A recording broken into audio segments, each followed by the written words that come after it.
Lost campers. That made Poacher say, "We don't want you in our boat because we don't want you to be yelling every minute. Go over and get into Bill's boat so you can keep nice and quiet." Maybe I ought to reread why he was saying that. Little Jim said he wouldn't fish, but would just go along for the ride, and he'd holler every time anybody caught a fish. That made Poetry say, "And we don't want you in our boat because we don't want you to be yelling every minute. Go over and get into Bill's boat so you can keep nice and quiet." I had my dad's light steel pole with a reel and all the latest fishing equipment, although I didn't know how to use it very well. It was fun learning how, though. Santa showed me the best way to do it, and we were soon out on the lake, putting over the waves. Riding in a boat on a lake felt like sitting in Mom's favorite rocking chair at home, except that the boat didn't only rock backward and forward, but sideways in every other direction, whichever way the boat turned. Sometimes it seemed it was rocking in half a dozen directions at once. Trolling was great fun. The lake wasn't rough, but even if it had been, we wouldn't have been afraid because we were all wearing our life preservers. Our parents had bought them for us because the flood in Sugar Creek last spring made them cautious. The vests were kind of awkward, but we got used to them, knowing that if a big storm should come up or if anything did happen, such as a boat turning over, we'd all float in the water with our heads up, and if the wind would keep on blowing, we'd drift to shore somewhere. Yeah. I'm sorry to have to say that we caught only about 5 fish on our trip out, although I could hear little Jim and everybody else in the other boat making an awful noise.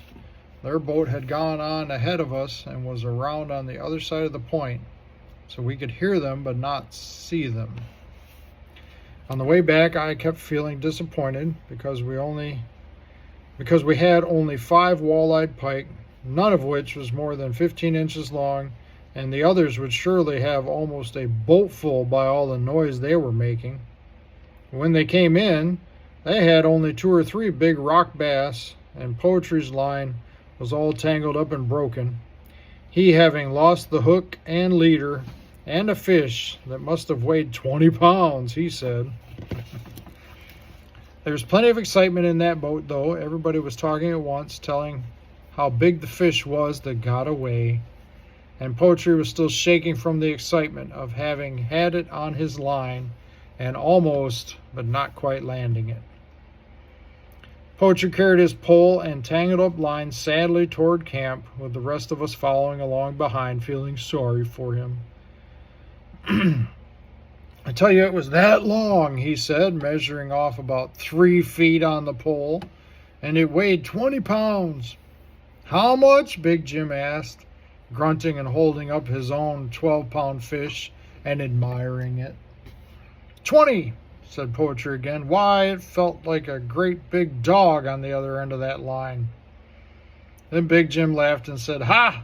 If mine had gotten away, I'll bet it would have weighed 20 pounds too, but on the scales it only weighed 12. Poetry looked at him disgustedly and then walked away and began to untangle his fishing line. I went along with him to help him, and Dragonfly came too to keep us company. Pretty soon we heard Barry calling for all of us to come and have our first lesson in cleaning fish. I didn't want to go at first. If there was anything in the world I hated worse than hoeing potatoes or doing dishes, it was cleaning fish.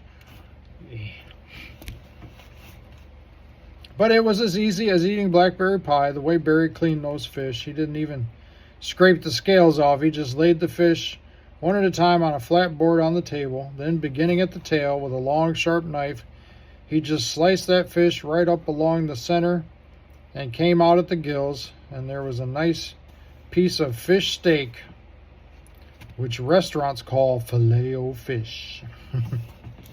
Then he turned over the half of the fish that was left and did the same thing.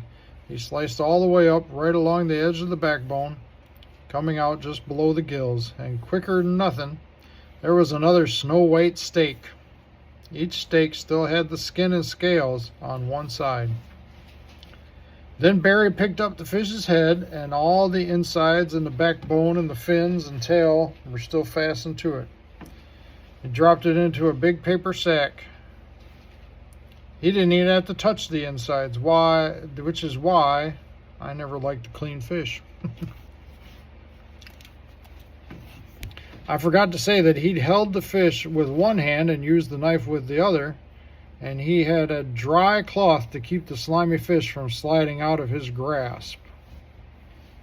Well, there was nothing to do now but to take off the scales and the skin, which was as easy as peeling a banana. All Barry did was lay the steak on the flat board with the scales side down. Then he caught hold of a tiny piece of the tail end and slid the sharp-bladed knife back and forth as if it was a saw, pressing down all the time.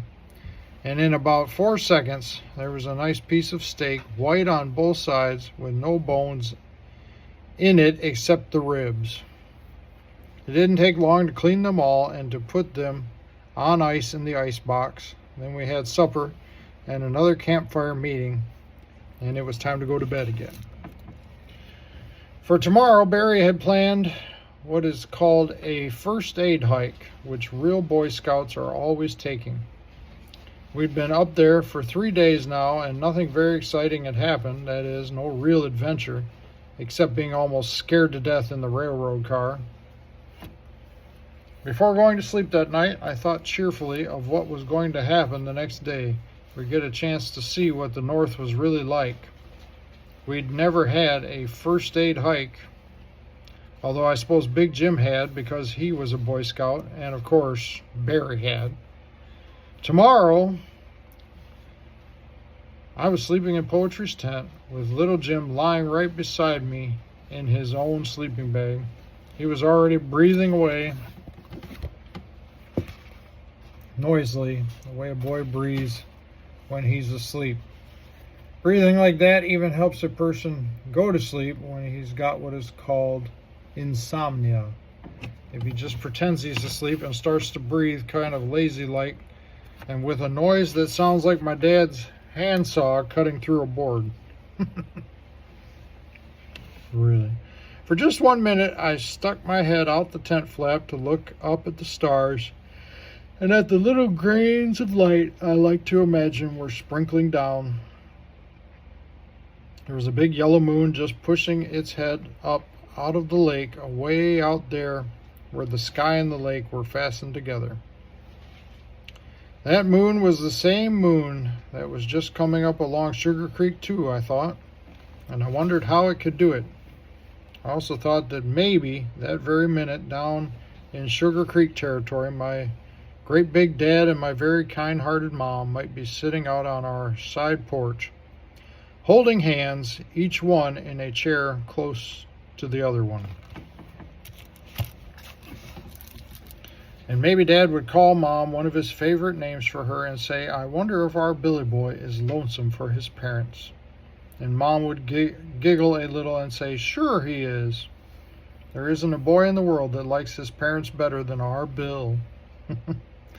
Then Mom and Dad would stand up and look at the same moon I was looking at, and then they'd go in the house and go to bed.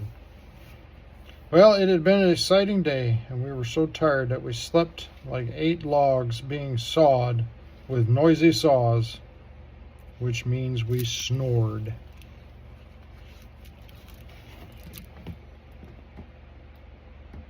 You sleep, bud? Speaking of snoring, I guess he's asleep. Have a good night.